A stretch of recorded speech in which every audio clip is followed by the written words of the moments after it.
this is what I figured what a brain might look like. A human brain is a biological organ that uses electrochemical impulses to transfer energy from one neuron to the next through synapses and neurons. The axons of the neurons transmit nerve impulses away, and dendrites transfer nerve impulses towards other neurons, and they're all connected. This is what I think that if you can see inside the brain and slow things down, what electricity might look like emanating from one neuron to the next, except for there's over 100 billion neurons. Can you imagine that? What a marvel. And some people still think that we just came about by chance.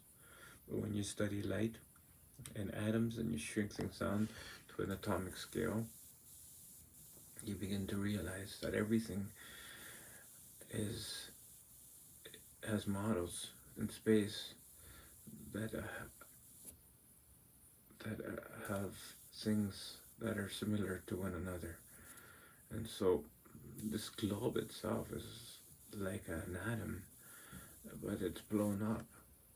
The center of that globe is likened to a nucleus, and a nucleus is composed of protons and nucleus, and then outside would revolve the electron, and when electrons leave their orbits they release energy.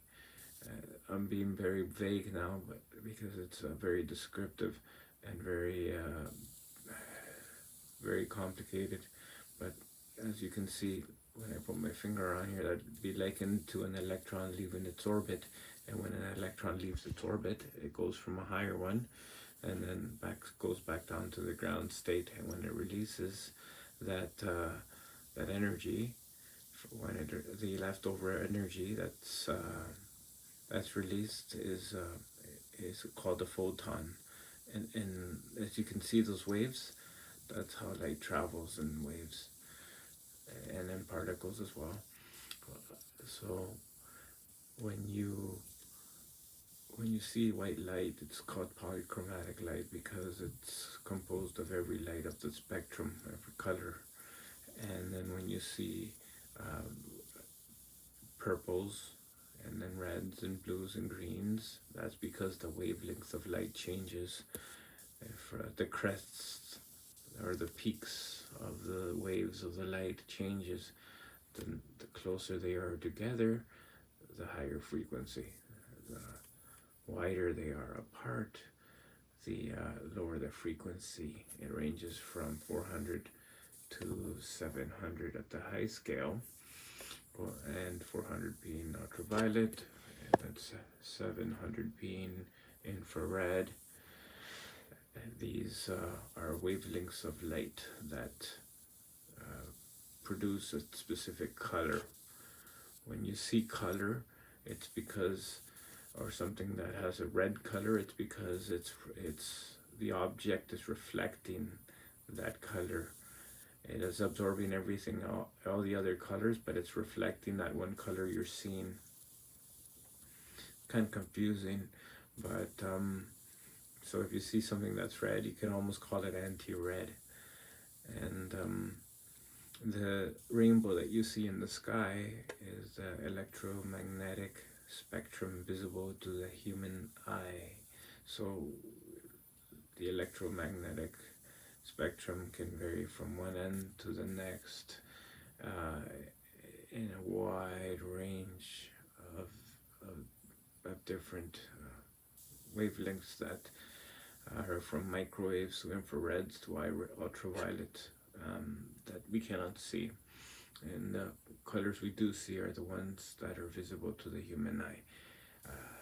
color blue and color green are more readily seen in the atmosphere because they're scattered far easier than other colors, and the eye is readily perceives it more.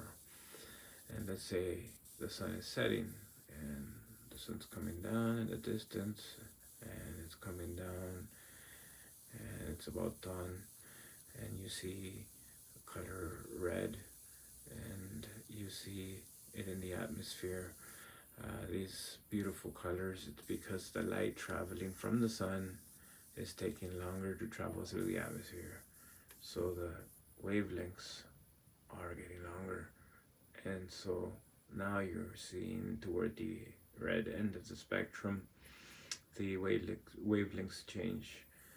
And so as light travels, or photons travel through the atmosphere, and the wavelengths of light become longer, then the color changes.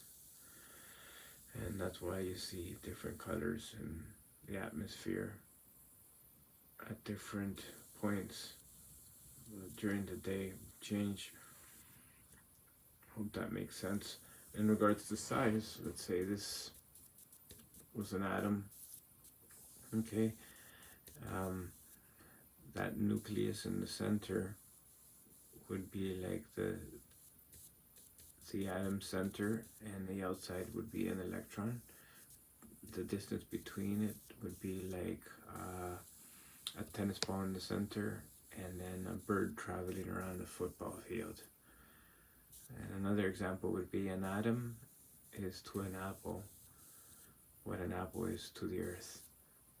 So if you can picture that, an atom would be extremely small and be at the center of the earth, and it would be like the size of an apple in comparison to it. It's a little confusing too, but the electromagnetic spectrum, what keeps an electron and orbiting around an atom, is called the strong nuclear force.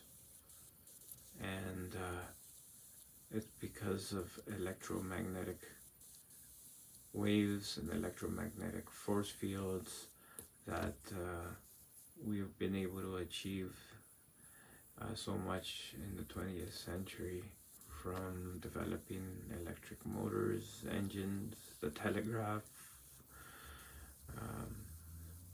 Father of the electric motor was Michael Faraday.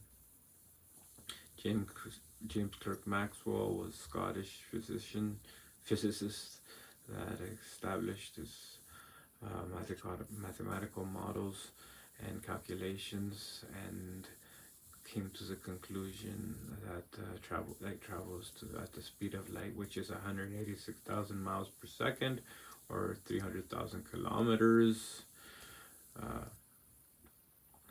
per second. And so, isn't that fascinating? There's so much I could keep on going when you talk about light, but I got this globe very cheap, maybe a few bucks, but what you can observe is fascinating. It's worth every penny. I would like a better plasma globe, but this is so amazing. Look at that. Isn't that amazing?